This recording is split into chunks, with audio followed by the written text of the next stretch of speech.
Welcome to True Crime Garage. Wherever you are, whatever you are doing, thanks for listening. I'm your host, Nick, and with me as always is a man that sings the songs that make John Mayer's panties drop.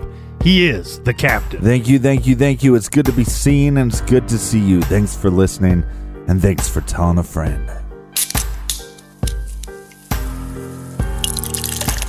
Today we are drinking Fat Tire Belgian White Ale by New Belgium Brewing Company, garage grade 3 3/4 bottle caps out of 5. Fat Tire Belgian White Ale is a wit beer. You know, Captain, we've been looking to pick something that's a little more readily available, so many of the beers on True Crime Garage are only available in certain locales. I'm not saying that you can get this one everywhere, but this is a great beer to try, and you should be able to find it with just a little beer sleuthing. Yeah, it's one of my favorite go-to beers. 5.2% ABV, and you can certainly taste the hints of orange and coriander. And this great beer was brought to us by these fine folks right here. First up, we have Alessandra in the Bronx. And her name was Alessandra. Next, we have Brandy in Auburn, California. And heading back to the East Coast, we say thank you to Jesse and Nikki in Stoughton, Massachusetts. And from the Sunshine State, we have Ann from Palm Harbor, Florida. And we want to send a shout out to Christopher from Marysville, California. Captain Christopher had a lot of nice things to say. Lots of compliments about the old garage music. Well, don't thank me, thank the alcohol. And last but not least, we want to give a shout out to Bryce in Pullman, Washington. So thank you to everybody for filling up the fridge for this week's show. If you want to help us out with next week's show, go to truecrimegarage.com and click on the donate button. We have a few We Like Your Jib shirts left. If you want to check those out, go to truecrimegarage.com and click on the store page. All right, Captain, that's enough of the business. Everybody gather around, grab a chair, grab a beer. Let's talk some true crime.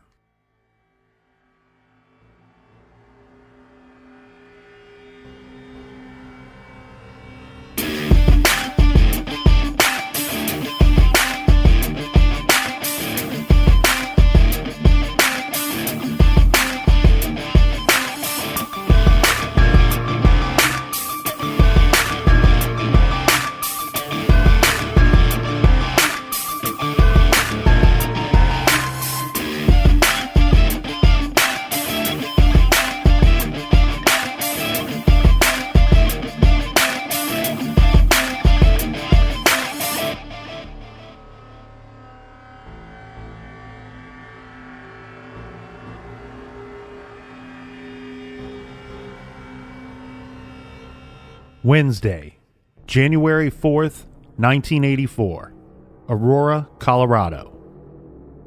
In the middle of the night, someone managed to enter the home of James and Kimberly Hobbinschild, a young married couple.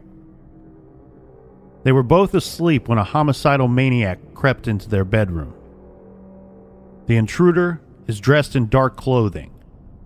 There are no lights on in their bedroom and no light coming from the hallway. As he entered the room, he could feel his pulse start to speed up, the adrenaline in him escalating. It was almost as if he could feel the blood flowing from his chest to his arms and legs, and then down to his feet and hands. His breathing became louder with each step as he slowly stepped 1 foot at a time until he was at the side of James and Kimberly's bed. He has been thinking about this for a long time, and now the time has finally come. He was prepared and ready for what was about to happen, but the married couple sleeping in the bed were not. The intruder looked down at the sleeping man, James's head resting on a pillow. The intruder, with his weapon heavy in his right hand, slowly raised the weapon high above his head.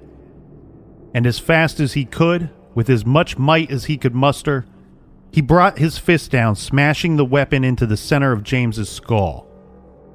James is not moving, but the force of the object hitting the man created an earthquake effect on the bed, and the tremors awakened Kimberly. As she lifts her head from her slumber, she opens her eyes.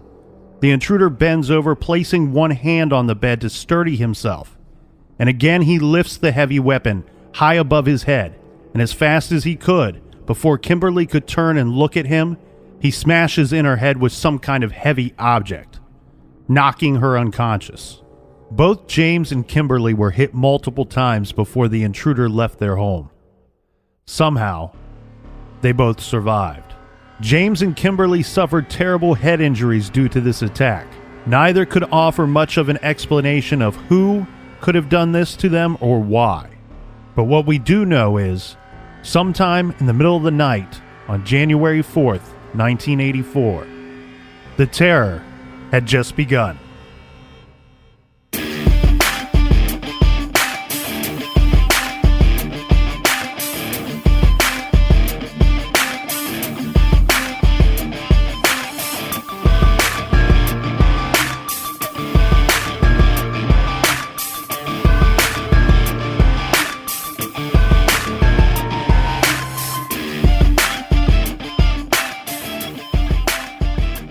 In the fall of 1983, 50-year-old Patricia Smith from Nebraska, she moved to Green Mountain Village townhomes located in Lakewood, Colorado.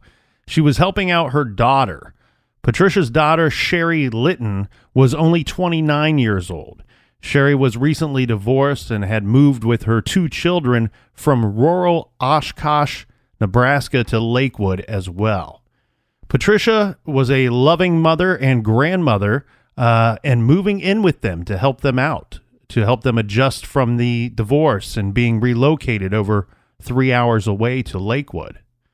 Patricia, even though she was moving in with her daughter, she was happily married. Her husband, Oliver, had a government job in the state of Nebraska and would have to remain there. Oliver would often make the long drive to visit his wife, daughter, and grandkids on most of the weekends. Patricia, her daughter Sherry, and the grandkids, this is 6-year-old Amber and 4-year-old Joe, they rented a townhome at 12610 West Bayard Avenue in Lakewood. Lakewood is just a short drive about 8 miles southwest of Denver, Colorado. And Sherry considered her mother, Patricia, to be her best friend. Yeah, Patricia was doing her best to brighten the lives of her family members during this very tough time for them. And this, to me, Captain, I think this wasn't going to be a short-term arrangement. Mm-hmm. Patricia was going to stay there as long as it took to get them settled in, but it actually sounds to me, Captain, like the plan may have been for Patricia's husband, Oliver, to eventually move out to Colorado to join the rest of the family. Right, so they could be closer to their grandkids. Yeah, this would be either after his contract was up with his government state job or maybe upon retirement.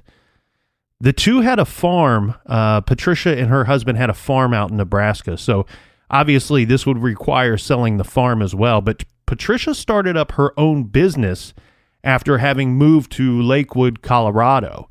She had a home interior design business. The family had established a daily routine for the school and work days. The two ladies would get the kids ready in the morning and get in Patricia's car and leave the house each morning. They would first take Amber to school for kindergarten, then take Joe to church. This is where he attended a daycare center that was set up at the church. Right. And then they would continue on, and Patricia would drop her daughter Sherry off at a bus station on 6th Avenue. Sherry used public transportation to get to and from her job. Patricia would continue on and go to work. In the evening, when both ladies were done working for the day, Patricia would then meet Sherry at the bus station, and then they would go get the kids. So pretty much the evening routine was the reverse order of the morning routine. Yeah, let's talk about Tuesday, January 10th, 1984. Yeah, because that evening didn't work out as usual. Sherry, the daughter, she arrived. Her bus arrived at the station, dropped her off. But her mother, who was always there waiting to pick her up, she was not there on this day. Her mother and the car were nowhere in sight. Right. Sherry waited around for a bit and then started to get nervous. No matter where her mother was, Sherry still needed to get her kids to go pick up her kids. So she used the payphone and she started making phone calls. She tried to call the townhome where they lived and there was no answer. After several tries to the townhome, she then called a friend. The friend took her daughter from the school to the daycare. She called her cousin, and her cousin picked her up at the bus station. And from there, they went to pick up the children from the daycare center, and they drove back to their townhome. Well, when they arrived at the scene, in front of the house immediately, the scene felt strange to Sherry. Keep in mind, by now, it's dark out, and it's evening time. The first thing that Sherry noticed was her mother's car was parked in the driveway. It was parked out in front of the townhome. Yeah. Now, there were no outside lights on. So, you know how when there's no lights on, if there are any lights on inside the home, if there's no lights outside, but there's lights inside the home, you can pretty much see everything, right away. Yeah. Well, Sherry could see lights changing color and flickering coming from the upstairs bedroom window. Yeah, and most people, like, once it starts getting dark, they turn on the outside lights, right? Mm-hmm. I like to keep everything dark and wear night vision goggles. I feel like it gives me the advantage. Well, the lights that were flickering, they're coming from Sherry's mother's bedroom window. Okay. So other than the odd thing of no lights, it appears Sherry's mother, Patricia, was at the home. Now, when you say flickering, I mean, is this like turning on and off or no, just like a flicker? And I'm glad you asked that. The TV is on in the upstairs, one of the upstairs rooms. And so when you see the lights changing and flickering, it's just the TV. Yeah, that's always a kind of a creepy look. Mm-hmm. By this time, it's about a little after 6:15 p.m. Of course, the alarming thing here, Captain, is if Patricia was already at the home by this time, why had she not picked up her daughter from the bus, or at the very least picked up the phone when her daughter had tried calling her several times? Yeah. Sherry and the kids got out of the car and they walked to the front door. The door was locked. Sherry started to get her keys out. The kids stepped in front of her, both wanting to be the first to get inside out of the cold Colorado winter evening. Sherry unlocked the door, and Amber, her daughter, pushed past her and little Joe and ran inside. Unfortunately, little Amber was the first to find her grandmother on the floor, and an image, in her own words, that she said would never leave her mind. 50-year-old Patricia was lying on the floor near a sofa just about 4 feet from the front door. She was lying on top of a Winnie the Pooh comforter. The comforter was slightly folded so that part of it covered Patricia's head. Her hands and arms were crossed over her chest. Even to little Amber's untrained eye, it was clear that her grandmother had been killed and posed as if she were lying in a casket. Left near the front door, right where the next person to come in the home would immediately find her. Patricia's jeans were pulled down nearly to her ankles. Her boots were still on, and she was wearing a sweater. There was a large amount of blood on Patricia's face and around her head. Someone had left a hammer lying on the floor next to her. Sherry immediately gathered the children and took them next door to the neighbor's home. The neighbor man ran back to the townhome and saw Patricia's dead body. And upon this, he returned to his home to call 911. The police were quick to respond. The family remained at the neighbor's home while the police searched the crime scene for clues. I'm guessing with a killer on the loose and a murder scene, they may have gone to stay with other family members. They had in the Denver area. The homicide investigation was pretty thorough. They quickly determined that Patricia had been raped during the attack. There was no sign of forced entry into the home, and they figured out that she had been killed between the hours of 1 p.m. and 3 p.m. However, the initial report was that she had been killed between the hours of 3 p.m. and 5 p.m. Well, and also this is 84, so a lot of people are not locking their doors, especially during the day. Maybe more people would lock their doors at night, but it was less likely or more likely that people would have unlocked doors back in 84 than now. So let's talk about real quick the no sign of forced entry as you're getting towards there. a couple scenarios. There are two scenarios to talk about here. Patricia was on her lunch break, okay? Yeah. And this is what the police were able to determine, that she had gone to a Wendy's restaurant to pick up lunch for herself. Mm-hmm. She had returned home, and she was attacked as she opened her front door. This was the police theory. The problem with this police theory is there's evidence to suggest that Patricia was actually home for some time before the attack took place. Right. First of all, remember we talked about the TV being on upstairs. Her body was found near the front door on the main level of the townhome. All right, so she gets her Wendy's. She goes home. She's going to maybe watch a little daytime TV while she eats her lunch, and then knock on the door. She answers the door. The attack happens there. Well, right, and that's what I'm pointing out here. At the very least, she couldn't have been attacked as she was opening the door because she had to have enough time to get in the home, go upstairs, turn on the TV at the very least. Yeah, and if she had food and she was attacked when she's going in, wouldn't there be food everywhere? Mm-hmm. Okay. And you hint to something there very important because the family had their own theory.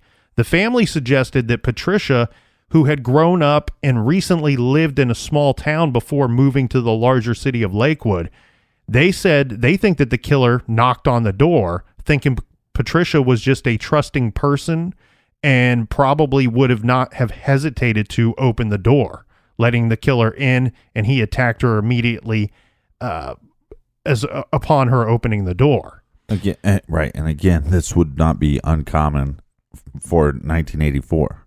Right. I don't think it would be that uncommon for today. You know, you're at home during the day, somebody knocks on your door. There's so many of these solicitors. Mm-hmm. How many people are opening up the door for just whoever, you know? I actually have a problem with both the initial police theory and the family's theory. Okay. And like I said, the TV being on points to me that she probably was not attacked as soon as she had opened the front door. The problem I have with her when she's going inside the when house. she's going into the home. Uh-huh. And here's why. So the police later find a receipt for the Wendy's food that she picked up upstairs. So we know she went there. This wasn't a TV that was left on from the morning time. This was a TV that was turned on unless the killer for some reason decided to take the receipt to her fast food upstairs and put it in her bedroom. The food, I believe, was found up there as well. It sounds to me, I don't know, it sounds to me like she didn't sit down and consume much of this meal before she was interrupted. Right. Here's the thing that makes me believe that she did not answer the door.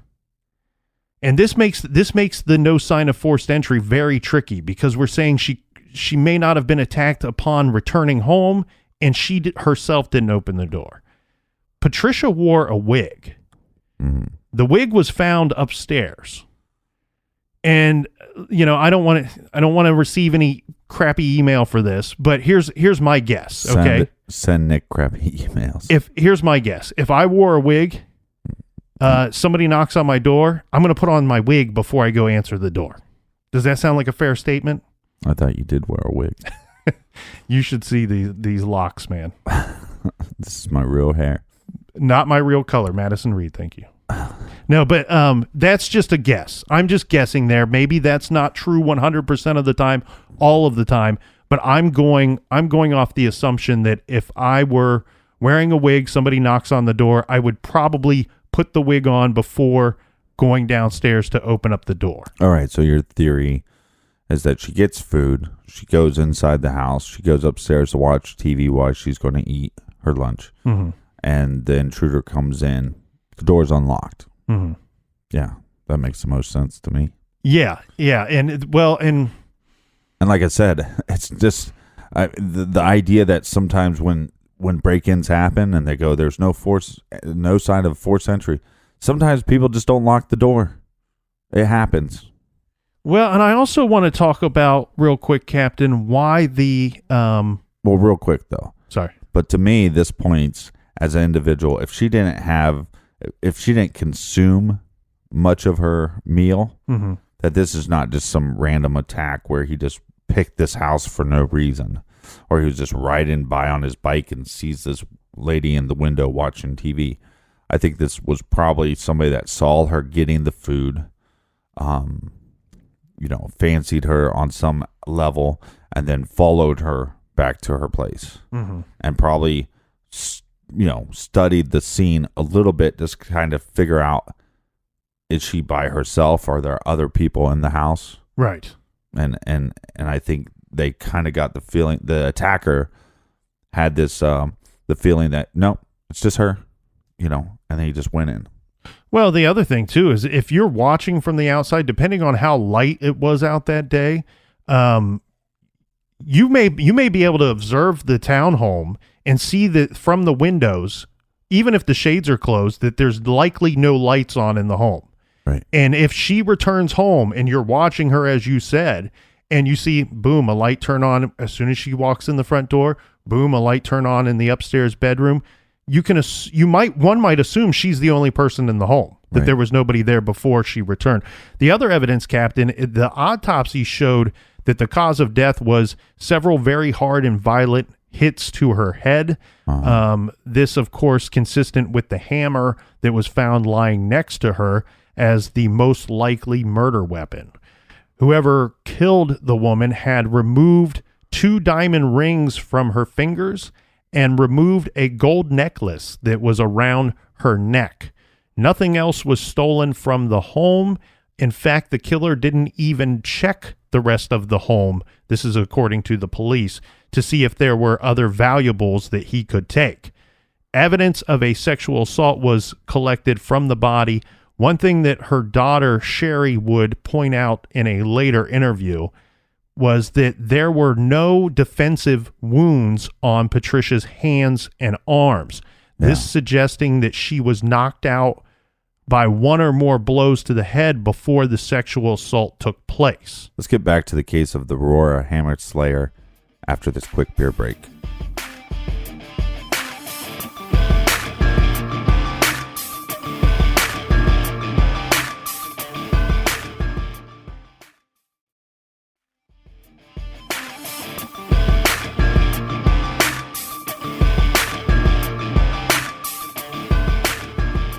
All right, we're back. Cheers, mates. Cheers, Captain. Stay safe out there. It's all snowy where we're at, so hopefully it's warmer wherever you are. Mm-hmm. All right, so in our timeline of the Hammer Slayer, we have the first attack, and that is of the couple. Yeah, so that is James and Kimberly Hobbinschild that were attacked in the middle of the night inside their home on January 4th, 1984. But they survived. Yes. And then we have the second attack, which is going to be of Patricia Smith, and she, unfortunately, did not survive. Correct. Later that same day, January 10th, by now it's evening time. The attack and murder of Patricia Smith took place in Lakewood. Now, I know this is the same day, but this next part of the story is going to take us back to Aurora, Colorado. Remember from the first trailer, the first attack took place in the middle of the night in Aurora.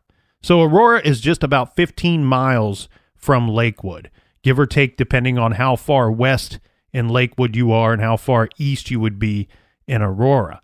I don't have an address for Donna Dixon, so we will just have to use the 15-mile distance as something to keep in mind. In Aurora, 28-year-old flight attendant Donna Dixon, who worked for Frontier Airlines, she is driving home. She pulled into her driveway and parked her car in her garage. As she got out of her car, she was attacked. She was struck in the head. Something very hard smashed into her left temple. She dropped to the ground. Her attacker pulled and stripped her clothes off of her. Donna was sexually assaulted on the concrete garage floor.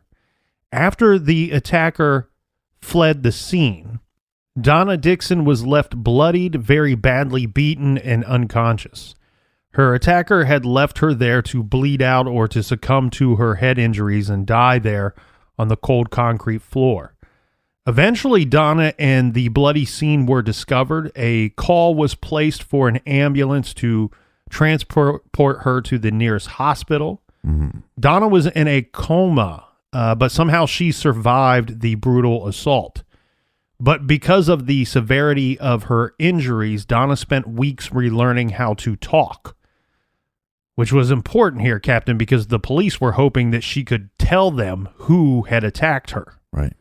Later, when Donna Dixon would describe the attack, she says that the attacker bashed in her head with a sledgehammer and beat her head against the wheel well.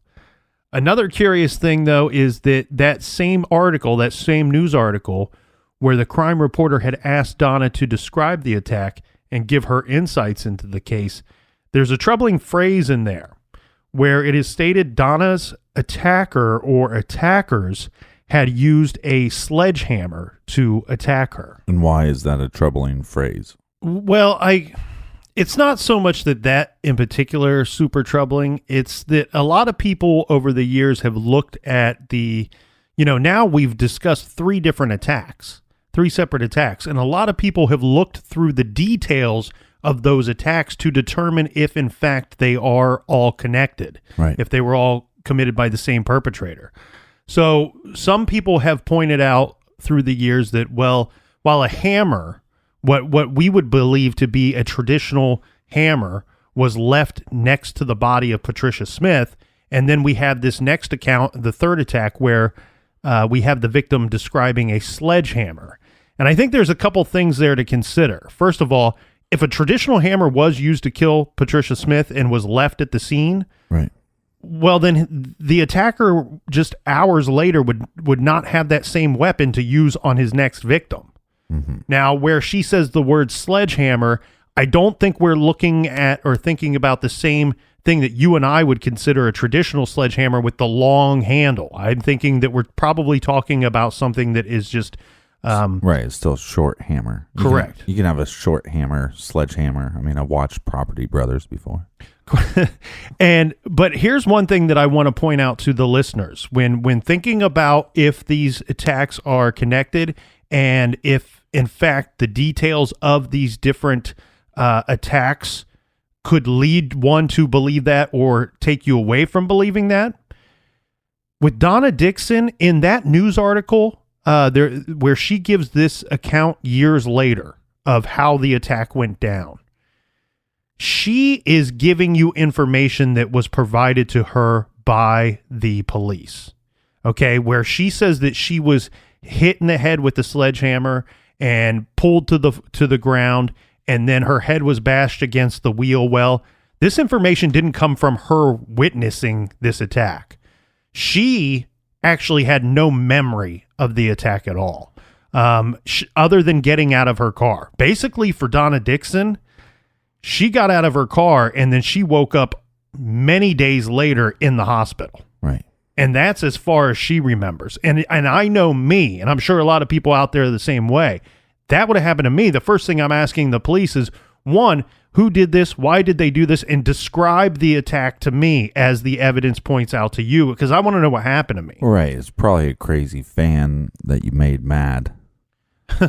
That's probably what would happen. Well, and I'm sure that she's able to give this account because the police are relaying what they can see from evidence to tell her, hey, you were attacked immediately as soon as you got out of your car. Right. You were attacked in your garage, and we can tell by blood that you left on the wheel well that your head struck that wheel well at least once, if not multiple times. Well, I mean, I guess the bright side of this is that she does not remember the attack and that she doesn't have those memories that would haunt her. Right.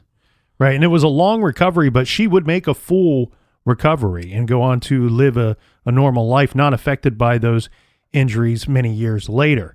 Now, one question that has come up time and time again regarding this case, regarding the Hammer Slayer case, is people have always been curious why the police would move the reported time of death regarding Patricia Smith. Remember, early on, it was reported that she was killed sometime between 3 and 5 p.m., but then later reported that she was actually killed between 1 and 3 p.m. Now, the police, the reason why this remains a question, Captain, is the police offer no information or no insight as to why they changed that time frame. Mm-hmm. I think here, if we look at the events of that day, and if we look into the lives of the victims involved, that we can probably piece together why they made that change, make some inferences here. And what I think I would point out is, what do we know about Patricia Smith? Well, we know that she is living at that townhome with the sole purpose of helping her daughter and her grandkids.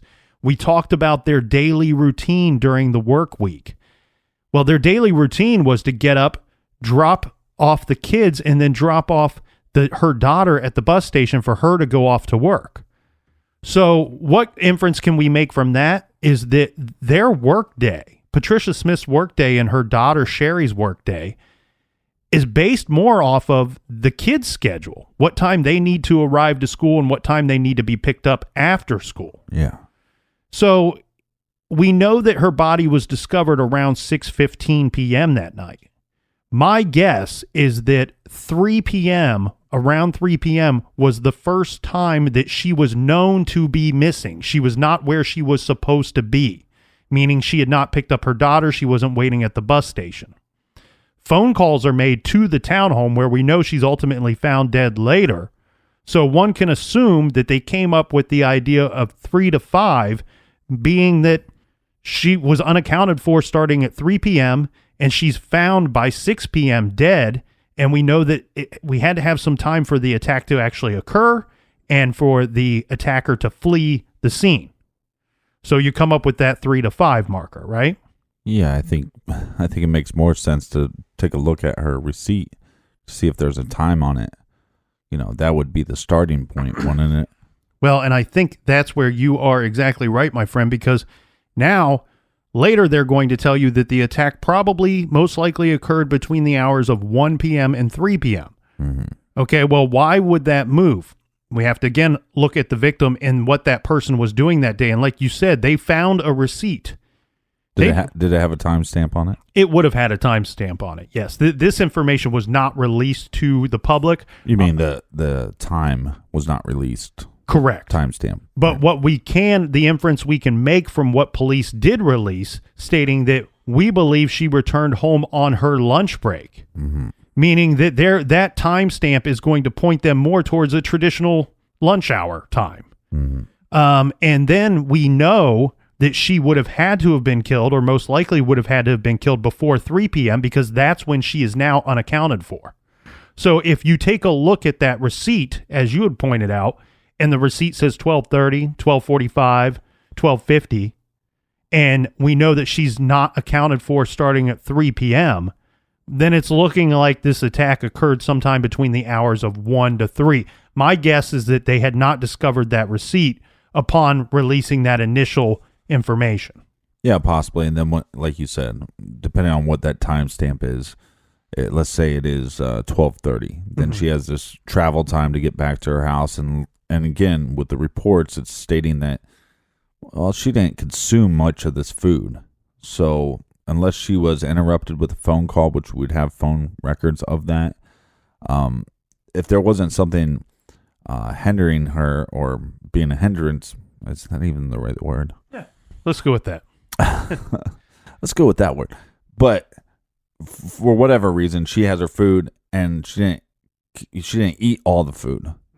You know, so you would assume that the attack happened pretty quickly once she returned home. Some other things, though, here, Captain, is that after these attacks, they started rounding up construction workers and home builders in the area. And I mean the area of Aurora and Lakewood. Right. Apparently, both of these neighborhoods in both of these cities it was a housing boom for both of these cities during this time period of late 83, early 84.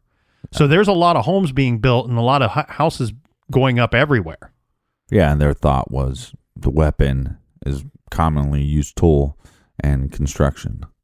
Yes, go ahead. The tough thing about this tool is this is also a household object. You know, most houses have a hammer.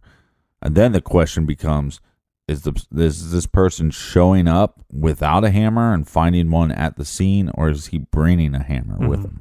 Well, you bring up an interesting point, because first off, in the Patricia Smith murder, the hammer was left, meaning that when they state that the hammer was left, that means that they've shown it to the people, the remaining people that lived at that home, and said, was this hammer here before this event happened?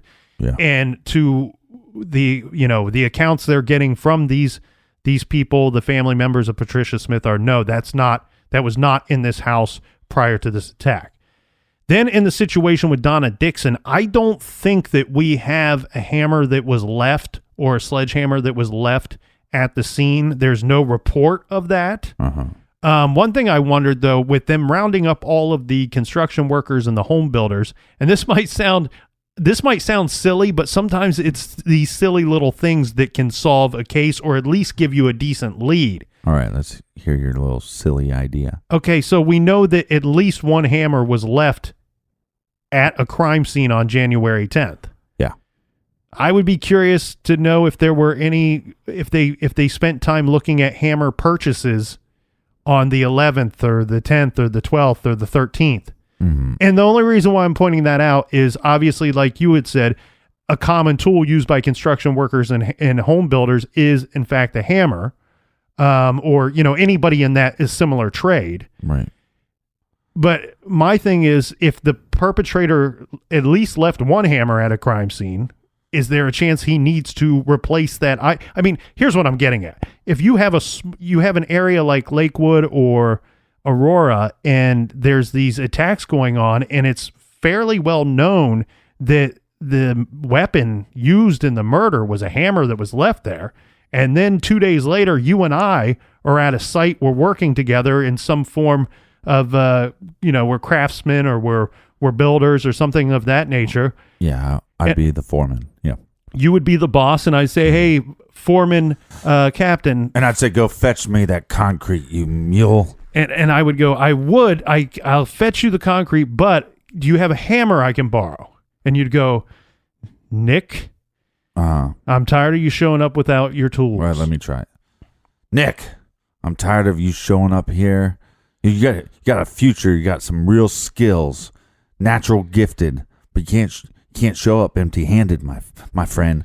You need to show up with your tools. I'm just getting at, would it be a little suspicious if all of a sudden one of these guys is showing up without that very common tool? Yeah, but look, let's say there's 100 construction sites, that probably happens every day. It might happen every day, but where I'm going is to the hardware stores and looking to see, hey, has anybody purchased hammers in the past 24, 48, 72 hours? I don't think that your idea is that silly, but I think you would want to take it one step further. If there is some kind of evidence based on the autopsy that it was a different kind of hammer, not the traditional hammer, that maybe you should look into, was there multiple purchases? Was there a purchase of the traditional hammer and then one of the smaller sledgehammer? I think if you could find that, because those were the same day, those purchases might have been made at the same time. Mm-hmm. But it's also possible that whoever this nut job is going around attacking people with a hammer is, let's say he's living with his mom. His father has passed away, but his father was into construction. Mm-hmm. These could be tools that, that would be another question that was not reported. Was the hammer that was left, what kind of condition was this in? Was this a 10-year-old hammer? Yeah. Did it look purchased recently? Or that's a good insight there. Well, and the reason why I wonder that is because I personally probably own, I don't know, 5-6 different hammers. Right. I would say I own it minimum 3, maybe 4 or 5. And and there's they all vary in age, mm-hmm. And I have a couple older hammers that I probably should throw away, but sentimental value, grandfather's hammer or whatever. Mm-hmm. So, I don't know. That's one thing I would like to know. Is this a new hammer? And then you're again. They probably did this if it was a new hammer. If it was a new hammer, they probably were checking local hardware stores. Right. And like I said, though, I also think it would be worth checking in case this person needed to replace it immediately for their occupation, if they believe that. Now, the other thing, though, is we got to keep in mind, we've not even determined that these 3 attacks are actually connected yet. It's looking that way. There are similarities that would have you believe there's no sign of forced entry into Patricia Smith's home. There's no sign of forced entry into the Hobbins child's home. Right. Then we have Donna Dixon, who's attacked outside of her home in her garage. But there was a 4th attack. And I want to start off by saying this. You know, when you do a very simple Google search of this case, and you can look it up under several different tags. Yeah. That was the hardest thing about this case. Yeah, you could look it up under the title we chose, the Aurora Hammer Slayer. I've also seen it called Colorado Hammerman, or any of the many, many different tags given to these cold cases. You will get about 1 of 3 different articles reporting the 4th attack. So what we have done for this portion is sort of compiled those 3 more popular articles regarding the 4th attack to tell you the details of that 4th attack, and in relation to the next part of our cold case investigation, because there are plenty of questions in this case. But I think let's go through this 4th attack first and get to those questions after. But before we do the 4th attack, we have to take you back a bit to tell you about a man named Bruce Bennett. Bruce married his high school sweetheart, Deborah. They were young. They were actually just out of high school when they got married. After they married, Bruce joined the Navy. He was there. He served 4 years stationed at Pearl Harbor from 1976 to 1980. Bruce was a sonar analyst. After the Navy, Bruce was enrolled in college, and he was trained as an air traffic controller. Bruce's family owned a family-run furniture store, and Bruce was working there. However, he was excited for a possible future career as an air traffic controller. Now, Bruce Bennett and his wife, Deborah Bennett, they both enjoyed living what others would later describe as a quiet life. The two, along with their small children, we have 7-year-old Melissa and 3-year-old Vanessa.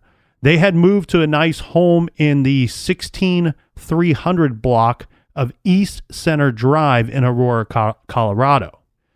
Bruce and Deborah are pretty young themselves. Bruce is 27 and his wife is 26. Mm-hmm.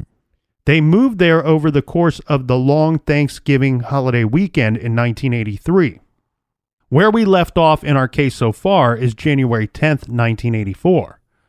Well, we're going to move forward to January 15th, 1984. This is a Sunday. Melissa, the Bennett's 7-year-old daughter, she's going to be turning 8 years old later in the week. So the Bennetts are going to celebrate Melissa's birthday on that Sunday.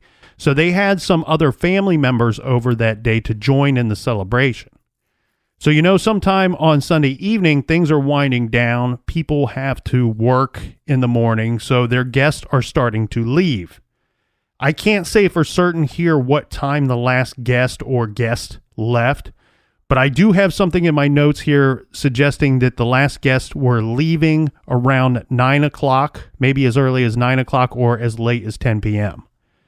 Bruce and Deborah, they cleaned up the party and put the children to bed. Sometime during the night, a cat burglar entered the home, armed with a knife and a hammer. Trying to steal cats. A noise must have awoken Bruce, and upon which he went to investigate the noise, Bruce encountered the intruder on the stairs to the home, and immediately a fight ensued. Yeah. From the way it looks, this was quite the fight. We have an intruder here with a weapon, and Bruce presumably unarmed. Regardless of how unfair this fight is, this would be... But what I can say is Bruce did the best he could to protect his family. Well, you said the intruder had a hammer and a knife? Correct. Yeah. Bruce did the best he could to protect his family. He had been slashed. He was slashed several times in this attack. He was hit over the head with the hammer. But yet, even though he had all these injuries, he repeatedly crawled up the stairs, covered in blood, trying to save and protect his family. However, he was unsuccessful. The intruder went to the master bedroom and he pummeled and sexually assaulted the 26-year-old Deborah, leaving her head bashed in.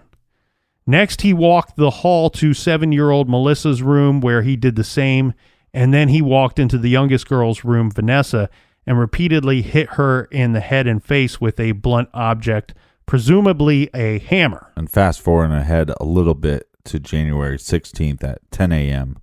It's going to be the discovery of the bodies. Yeah, and this happens because Bruce has not shown up for work yet. And as we said, it's a family-owned business. So one of the people that works there, not sure maybe if she's the owner of the company, but this is Bruce's mother, Constance. And like others, I'm sure, at the store, was just at the Bennett residence the day before for the birthday party. And it's not like Bruce to miss work, certainly without notifying someone. So Constance tries calling the house several times, and with no luck, she decides to go to the Bennett house. Later, she would say that she was afraid of something like CO poisoning. Right. Yeah, so that maybe the whole family had fallen asleep for forever because of CO poisoning. So she makes the drive, and Bruce's body was discovered that morning by his own mother, Constance Bennett, who immediately called police. Now, the Bennett house was a horrible scene, as you can imagine. Yeah. And these attacks that took place, I mean, the house and the rooms were so bloody and the victims so badly beaten. And Constance, having arrived at a home to see the unimaginable, well, she failed to notice something very important. That out of all the death that had taken place in those dark early morning hours, death had missed the little 3-year-old girl, Vanessa. Yeah. Bennett didn't know that Vanessa had survived the attack until a paramedic rushed out of the house, cradling the battered little girl in his arms. She was in very bad shape, but she was rushed off to the hospital. The other 3 family members of the Bennett family, Bruce, Deborah, and Melissa, sadly were killed that night and pronounced dead at the crime scene. Bruce was found on the stairs, Deborah in her bedroom, and Melissa in her bedroom. Melissa, go ahead. I was just going to say, I mean, it's just so sad. I mean, one, you applaud Bruce for trying, to save his family and his little girls. And then I think just sometimes when it's when there are kids involved in an attack like this, it just seems like, like this one just feels different than the other attacks. Well, it's really a lot to take in all at once there. And but then now we have this, very young victim that's alive that maybe they could give us some information. Yes, and that's what we're hoping. Vanessa had skull fractures to both sides of her head.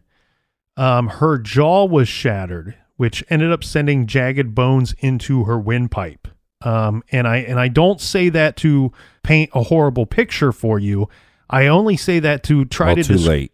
Well, I only say that to try to describe how vicious it was. Yeah. Whoever did this has to be a fucking monster. Well, and the thing here is, Captain, I point that out because I believe that whoever did this didn't know that the girl was still alive. I think that she probably looked so bad after he had attacked her that he believed that she was dead. Right.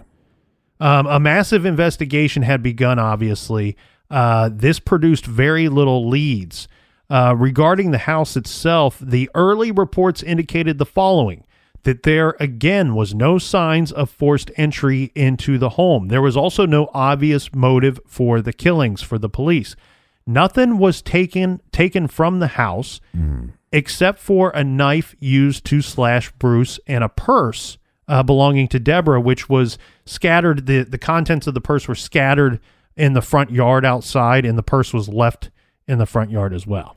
And you'd think with all these attacks happening that people would start locking their doors. Not saying that they didn't lock their doors. Just because there's no sign of forced entry, right, doesn't mean that somebody doesn't know how to pick a lock. Right. Doesn't know how to get, I could break into a lot of homes and you wouldn't know that I actually broke in there. Like, there wouldn't be any sign of that. I probably shouldn't have said that out loud. No, you shouldn't have. Regarding Bruce, The early reports stated that he had been cut and slashed numerous times and struck in the head with a hammer.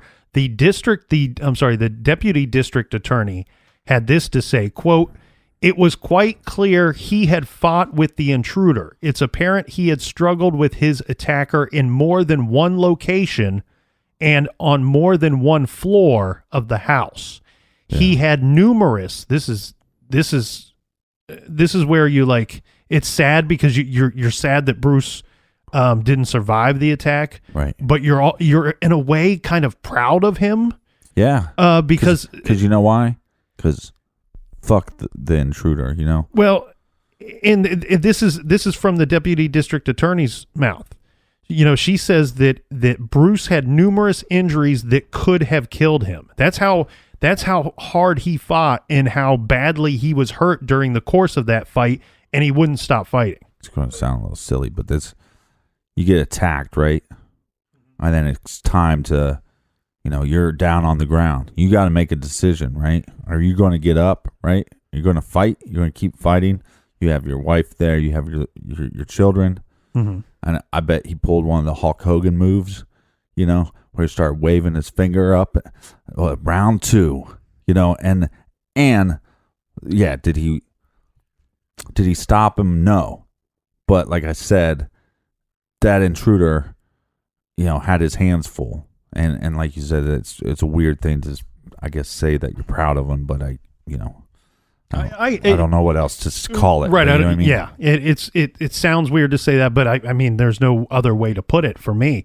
Okay. So let's talk about this, because I said that we took kind of, 3 newspaper articles of the immediate ones that will pull up when you go to look into this case and kind of smash them together to present the whole thing to you as far as the 4th attack and the murders of the Bennett family go. And I want to point out a couple things here, because many armchair detectives, many web sleuthers have taken a look at this case over the years and tried to figure out a lot of things about this case regarding the details about, we've always heard the devil's in the details. So that's why we pour through the details and try to see if we can gain anything or learn anything about the potential attacker or attackers that committed these crimes. I want to first address one thing. It has been brought up several times over the years that potentially if all 4 of these attacks are in fact connected, that the killer was escalating, meaning that he chose to bring a knife and a hammer with him to the 4th attack, where on the 1st, 2nd, and 3rd, there's no evidence of a knife being present. But later in that story, we hear that the knife was probably taken from the Bennett family home. And then the bloody knife was found out in front of their home, was thrown down near the purse in the front yard. Yeah. When we try to figure out this person, this attacker, and if in fact they were escalating, I would suggest maybe not, because it doesn't appear that this attacker brought the knife with him. It appears that he in fact took the knife from the Bennett home and used it during the attack. My guess is that he went looking for the knife, that he had encountered Bruce. He had this fight with Bruce. He probably hit Bruce in the head multiple times with the weapon he brought with him, the hammer. And when Bruce kept getting up, at some point, this attacker believed that his own weapon was failing him.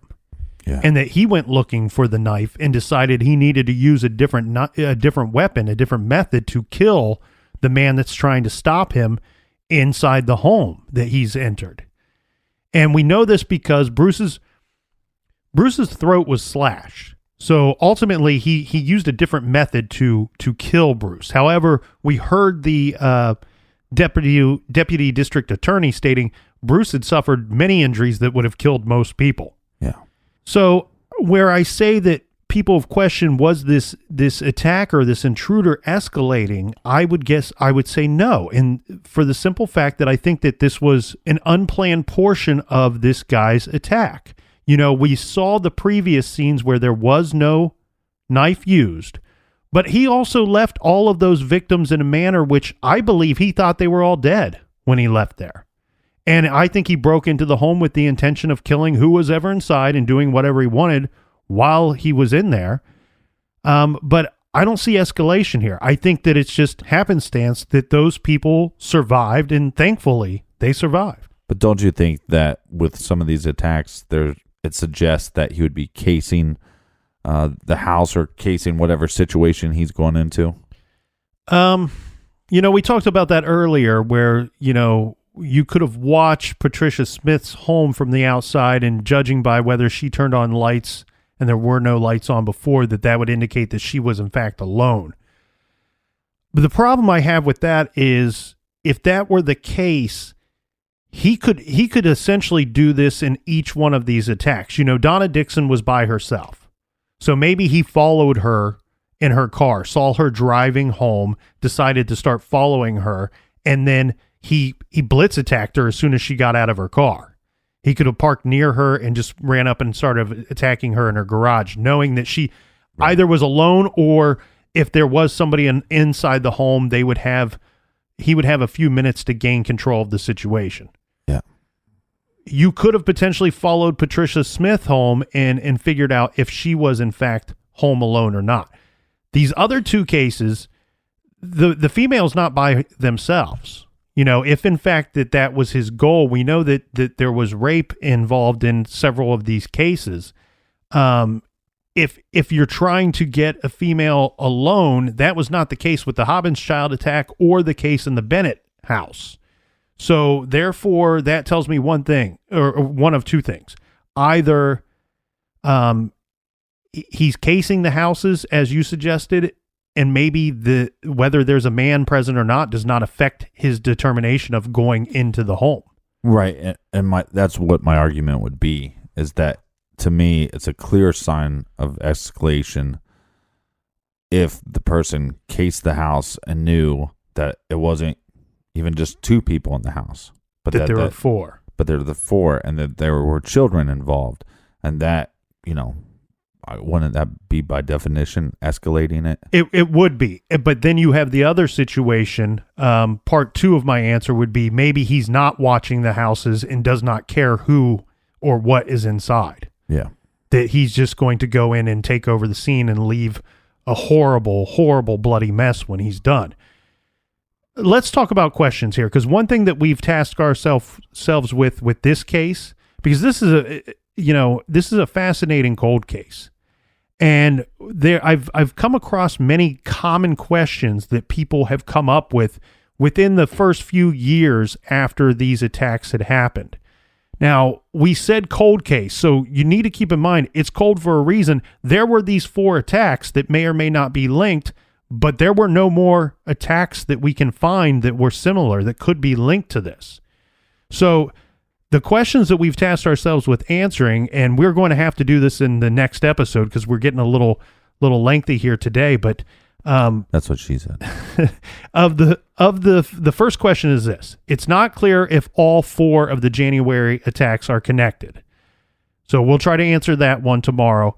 Also, because there were no signs of forced entry into the homes, how did the intruder get into the Bennett home or the other homes?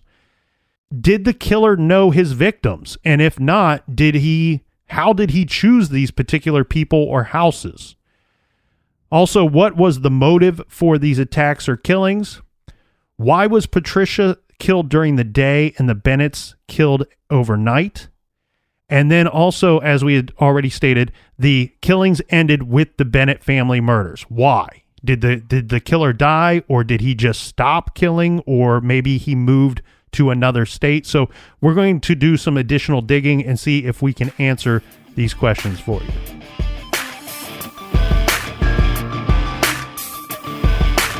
Thanks for listening. Thanks for subscribing. And thank you for telling a friend. Until next time, be good, be kind, and don't litter.